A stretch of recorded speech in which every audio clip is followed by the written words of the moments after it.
안녕하세요. 오늘은 2차시 성인지 감수성 시작하겠습니다. 여러분 드라마나 예능 프로그램 같은 걸 보다가 같이 웃거나 울어본 적 있나요? 로맨스 드라마를 보면서 같이 설레기도 하고 추리 드라마를 보면 같이 긴장해서 초조해지기도 하고 저는 좀 자주 그런 경험을 하는데요. 이렇게 외부의 환경이나 사람들에게 관심을 가지거나 공감을 하는 것을 감수성이라고 하죠. 그런데 오늘 강의 주제는 성인지 감수성입니다. 오늘 강의가 끝났을 때 여러분의 성인지 감수성과 더불어 인권 감수성이 한 단계 높아져 있기를 바라보면서 강의를 시작하겠습니다. 그럼 성인지 감수성은 무엇일까요? 성별 간의 불균형에 대한 이해와 지식을 갖춰 생활 속에서 성차별적 요소를 감지해내는 민감성, 그래서 문제점을 극복해낼 대안을 찾아내는 능력까지도 포함하는 개념입니다.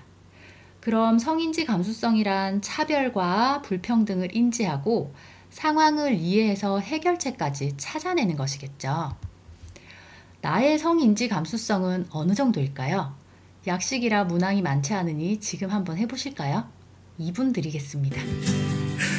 나는 내가 빛나는 별인 줄 알았어요.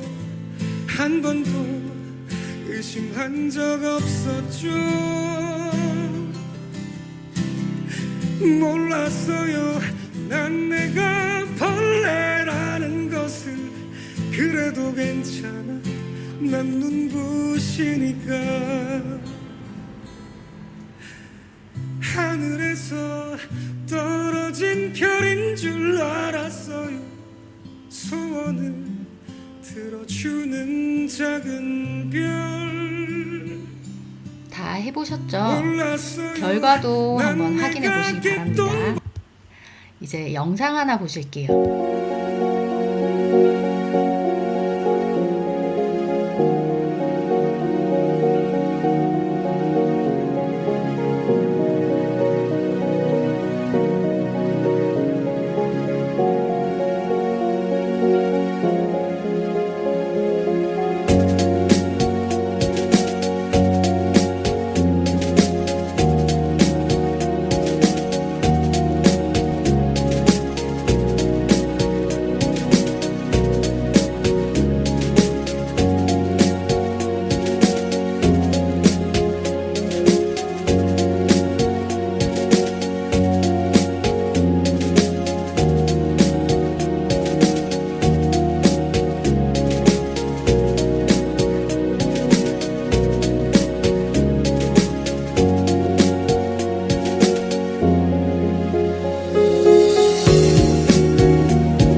영상을 보니 어떠신가요?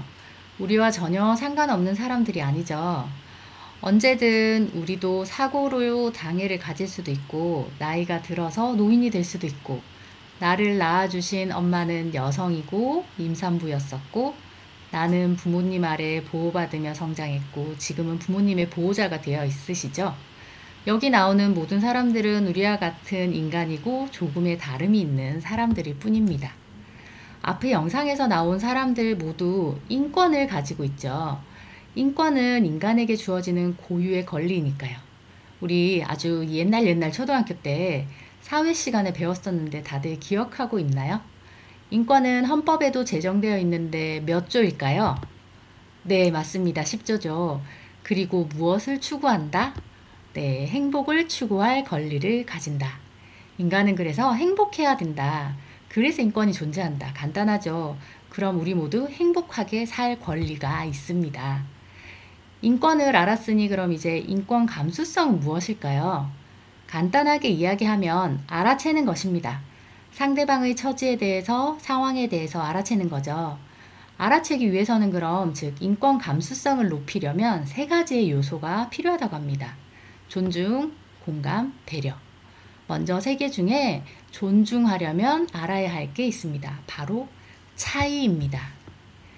그럼 이 사람들의 차이점은 있을까요? 차이점이 있다면 어떤 게 있을까요? 네, 경제력, 나이, 장애, 국적 등. 그 외에 또 차이 나는 거 무엇이 있을까요? 네, 이게 답변을 들을 수 있으면 좋은데 좀 아쉽긴 하네요. 네, 뭐 학력이 있을 수도 있고, 외모, 지역, 성별, 종교, 피부색, 뭐 많겠죠. 이렇게 차이라는 것은 너와 내가 다르다는 것을 인정하는 것입니다. 차이에 대해서는 그럼 이야기해 보았는데, 차별은 무엇일까요? 차별은 네가 나보다 못하다, 내가 너보다 우월하다라고 생각하고 행동하는 건데요.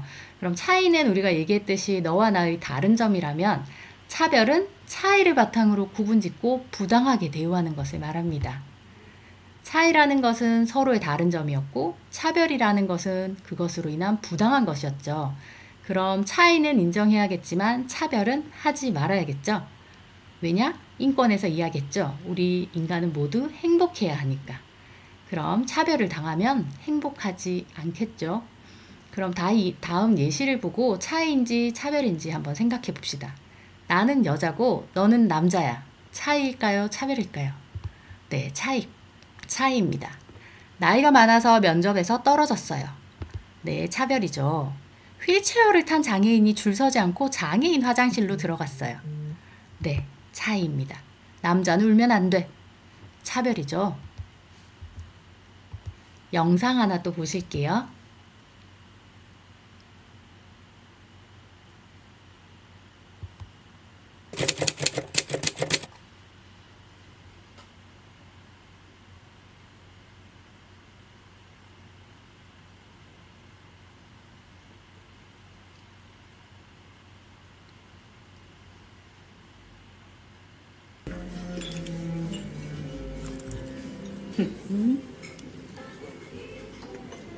보, 보지 마! 보지 마, 바보. 그러지 마라. 그러지 마. 그러지 마라. 그러지 말라고! 아이가 우리 언니를 보고 놀리네요. 그러지 말라고 하세요. 장애인을 빤히 보는 것도 놀리는 것도 하면 안 되는 짓이라고 알려주세요. 부탁드릴게요. 그러지 마. 왜 장애인을 가서 놀려? 엄마 미워. 나 안 먹어. 진짜 간만에 나왔네, 진짜. 활경실. 그만 가자. 어? 밥맛 떨어져서 못 먹겠다. 뭘 봐요. 우리가 가겠다는데 밥맛 떨어져서. 아기가 장애인을 보고 놀려서 그러지 말게 해달라고 부탁한 게 밥맛 떨어질 일이에요? 그래서 우리 꾸중했잖아요, 내가. 장애인 보고 놀리는 거 아니라고. 그러지 마. 왜 장애인을 가서 놀려? 거긴 매너도 몰라요? 장애인 앞에서 장애인 뭐한 짓이에요? 진짜! 그만하시죠. 내가 빤히 보면 너는 좋냐? 어른 노린 거 아니야. 장애인 노린 것도 아니고 빤히 봐도 안 돼. 여러분 어땠나요? 아이는 몰라서 그럴 수 있을지 모르지만 부모는 어른인데 상대에 대한 존중이 없죠. 그럼 존중이라는 건 상대방을 소중히 생각하고 대하는 것인데요. 그럼 이 그림에 보이는 사람들 중에 존중받을 사람은 누구일까요? 네, 여기 있는 모든 사람이 존중받아야겠죠. 존중과 존경은 다릅니다. 존경은 상대방의 능력이나 업적 등을 높이 평가하고 인정해서 그것을 바탕으로 존중하는 것이 누구나 받을 수 없는 것이지만 존중은 누구나 받아도 마땅한 권리입니다. 그럼 여러분이 당장 실천할 수 있는 존중 살펴볼까요? 약속 시간에 늦지 않고 잘 지킨다. 수업 시간에 선생님의 말씀, 학생의 말을 귀담아 듣는다. 야, 너 등의 호칭을 함부로 부르지 않는다. 취향을 비웃지 않는다. 어렵지 않아서 오늘 이 시간부터 다 같이 실천해보면 참 좋을 것 같아요. 감수성을 높이는 첫 번째 요소 존중에 대해서 알아보았고, 그럼 두 번째 요소인 공감에 대해서 알아볼까요? 다른 사람의 감정, 의견에 대하여 나도 그렇다고 느끼는 것입니다. 공감을 하면 상대방을 이해하기가 참 쉬워지거든요. 대화를 할 때도 공감하는 대화법을 쓴다면 관계가 훨씬 부드러워질 수 있습니다. 빈칸에 들어갈 말 하나씩 같이 찾아볼까요? 상대방의 말에 무엇을 갖고 질문하면 될까요? 상대방의 말에 관심을 갖고 질문하기. 이번엔 상대방의 무엇을 헤아려 줄까요? 마음을 헤아려 주기. 다음 세 번째, 상대방의 말을 들으면서 적절히 뭘 쳐줄까요? 박수? 맞장구 쳐주기. 마지막, 상대방의 숨은 뭐를 알아주면 될까요? 감정이나 생각, 마음 등을 알아주면 되겠죠. 어때요? 이렇게 되어야 한다면 상대방과 오해가 쌓일 일도, 싸우게 될 일도 많이 줄어들겠죠? 어떤 말과 위로보다도 공감은 힘이 세다고 합니다. 먼저 주위 친구들, 가족들에게 관심을 가지고 공감을 해보는 건 어떨까요? 마지막, 배려를 알아볼까요? 배려. 사전적 의미로는 도와주거나 보살펴 주려고 마음을 쓰는 행위를 가리키는데요. 마음이 쓰이는데 어떤 대가를 바란다? 바라지 않는다. 바라지 않는 행위. 쉬운 일은 아닙니다. 하지만 우리 사회에서는 이미 많은 배려를 하여서 큰 실천들이 일어나고 있습니다. 왼쪽 사진을 한번 보면 어떤 배려일까요? 신발이 없는 아이를 위한 어른의 배려. 우측 사진은 팔이 불편해 단추를 끼우지 못하는 어른의 단추를 끼워주는 아이의 배려. 사진만 봐도 마음이 따뜻해지시나요? 여러분, 베리어 풀이라고 들어보았나요? 유니버셜 디자인이라고도 하는데요. 제품, 시설, 서비스 등을 이용하는 사람이 성별, 나이, 장애, 언어 등으로 인해 제약을 받지 않도록 설계하는 것입니다. 흔히 모든 사람을 위한 디자인, 범용 디자인이라고 하는데, 최근에는 공공교통기관이나 공공시설물의 손잡이, 일회용품 등이나 서비스, 또 주택이나 도로의 설계 등 많은 분야에서 쓰이고 있습니다. 좀 더 자세히 예를 들어볼까요? 이 저상버스를 다들 보신 적 있으실까요? 휠체어를 탄 사람이나 유모차를 탄 사람은 버스를 타고 이동할 수가 없다는 것을 누군가는 눈치채고 아이디어를 내어서 나온 버스입니다. 다음, 높이를 다르게 한 세면대는 누구를 위한 배려일까요? 어린이들입니다. 세면대, 변기 등 어른들도 아이들도 쉽게 이용할 수 있는 공간을 만들었죠. 이거 우리 집 아파트 현관 입구에서 많이 봤죠? 제가 지금 살고 있는 집은 오래된 건물이라서 예전엔 계단밖에 없었어요. 그런데 어느 순간 공간을 확보하고 공사를 하더니 오른쪽처럼 만들었어요. 이 길을 따라 누가 편하게 걸을까요? 우선 휠체어를 탄 사람, 유모차를 끄는 사람, 택배 배달을 하시는 분들. 그래서 많은 사람이 조금 수월해졌죠. 요즘은 키오스크 없는 매장을 찾기가 힘들 정도인데요. 이제 일부 어느 곳에서는 장애인을 위한 아니면 키가 조금 작은 학생들을 위한 키오스크가 따로 설치되어 있고 사람 키를 인식해서 모니터가 상하로 움직인다고 합니다. 이렇게 감수성의 시선으로 보다 보면 모든 사람들이 불편하지 않게 생활을 할 수 있도록 하나씩 바뀔 수 있습니다. 그런데 이런 베리어 프리 같은 시설은 우리가 다 할 수 없죠. 그럼 우리가 실천할 수 있는 건 뭐가 있을까요? 지금 보이는 키오스크를 한번 생각해 볼까요? 키오스크 참 좋고 편하긴 한데 익숙하지 않은 어르신들이 조작하기 힘들어하는 걸 본 적이 있을까요? 그럴 때 혹시 제가 도와드려도 될까요? 라고 여쭤보는 건 어떨까요? 어렵지 않은 배려입니다. 앞으로는 여쭤보고 도움이 필요하다고 하면 도와드립시다. 이 사진은 횡단보도의 신호등 앞에 설치되어 있는 장수의자라고 합니다. 어르신들이 신호가 바뀌길 서서 기다리시다가 힘이 드셔서 신호등이 바뀌고 걸을 때 시간 안에 건너지 못해서 사고 발생이 많았는데 한 경찰관이 그것을 보고 장수 의자를 만들다고 건의하여서 설치하였더니 어르신들 사고율이 확연히 줄었다고 합니다. 우측 사진은 눈이 온 날 시각장애인들의 보도블럭을 누군가 쓸어놓은 배려의 모습이죠. 방금 보았던 것처럼 우리가 감수성의 시선으로 바라보면 실천할 수 있는 일들이 많습니다. 오늘 간단히 실천할 수 있는 것은 무엇이 있을까요? 잠깐 생각해 보실까요?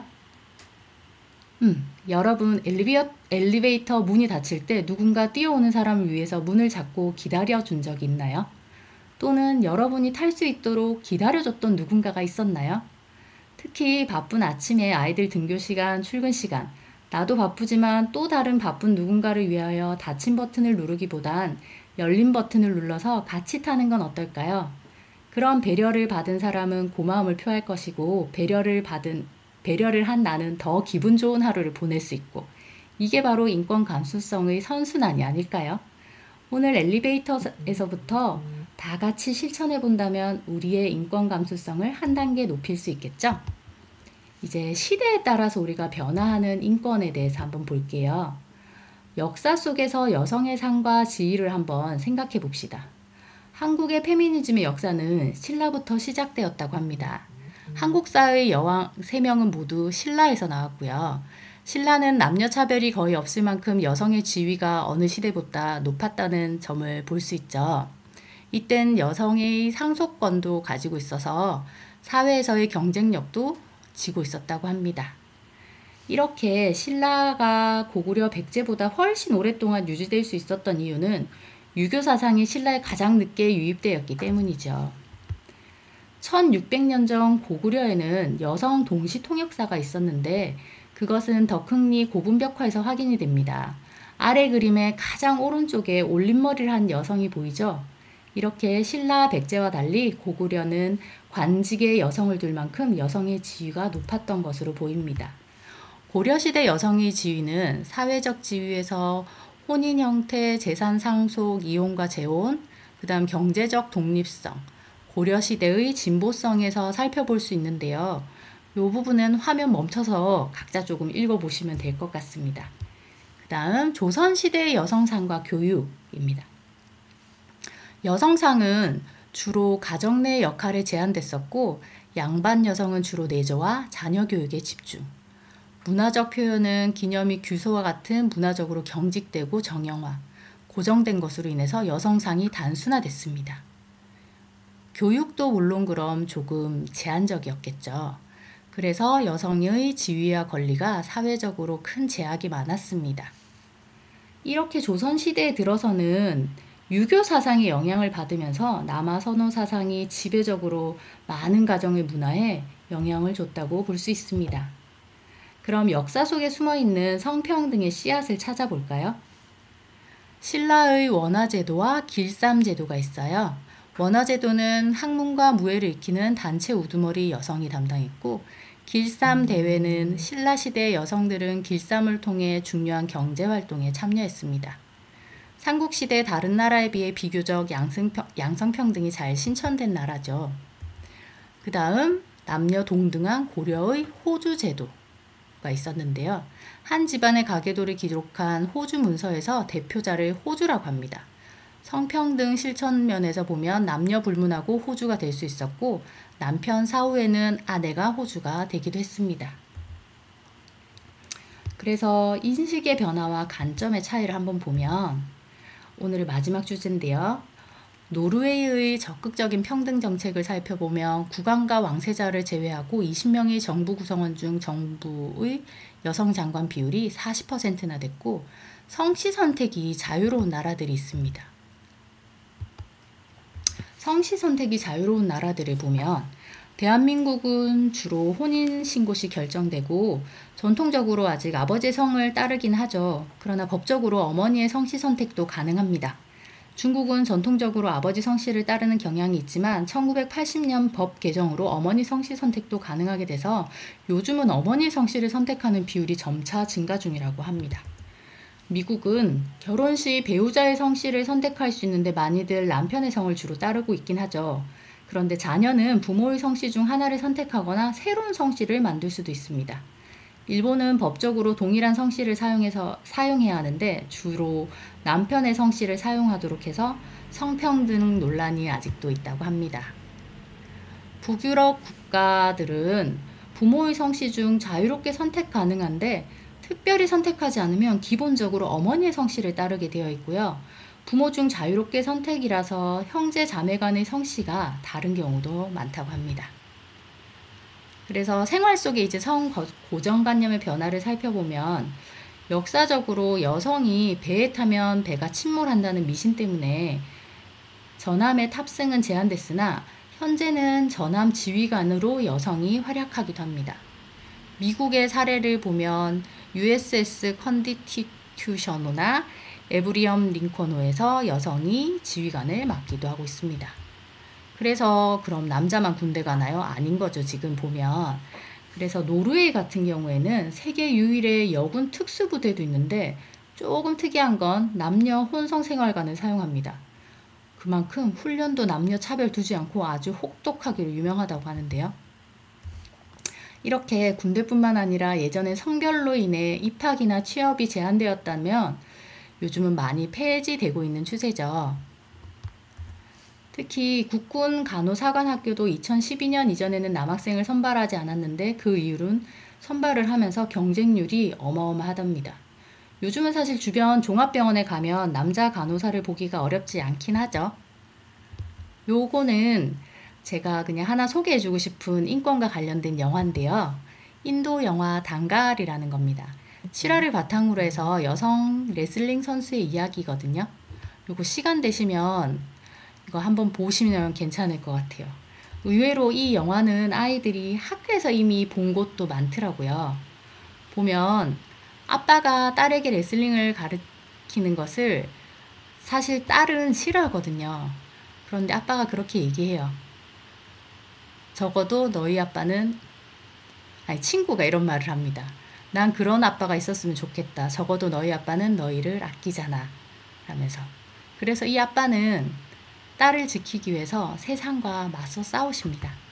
그래서 결국 이 딸이 어떻게 됐을까요? 메달을 땁니다. 그러나 이 아버지는 시합장에 들어오지 못하고 그래서 국가가 울릴 때 딸은 눈물을 흘리고 말죠. 여기 나무 한 그루가 있습니다. 질문 하나 하겠습니다. 만약에 남자가 나무라면 여자는 무엇일까요? 꽃? 바람? 물? 어떤 답변들을 생각하셨을까요? 2회차나 성평등 교육을 들었으면 감이 좀 오시려나요? 이 질문을 초등학교 고학년에게 하면 답이 거의 바로 나오거든요. 네, 여자도 나무입니다. 여자와 남자는 같으니까요. 이번 긴 시간에 모든 교육을 다 이수하고 나시면 이제 곳곳에 학생들을 만나러 나가시잖아요. 그럴 때 우리가 교육 자료 제작 시에 성인지 감수성을 더해서 학생들이 성평등 의식을 갖출 수 있도록 해주시면 좋을 것 같아요. 우리의 성평등 의식은 사실 좀 학생들보다 굳어 있을 수도 있어서 조금의 노력이 필요할지도 모르겠습니다. 여러분의 공감, 존중, 배려하는 마음이 모여서 따뜻한 인권 감수성, 성인지 감수성을 가지고 바라본다면 앞으로의 세상은 누구도 차별받지 않고 지금보다 더 따뜻한 세상이 될 거라고 믿습니다. 이상으로 오늘 강의 마치겠습니다. 감사합니다.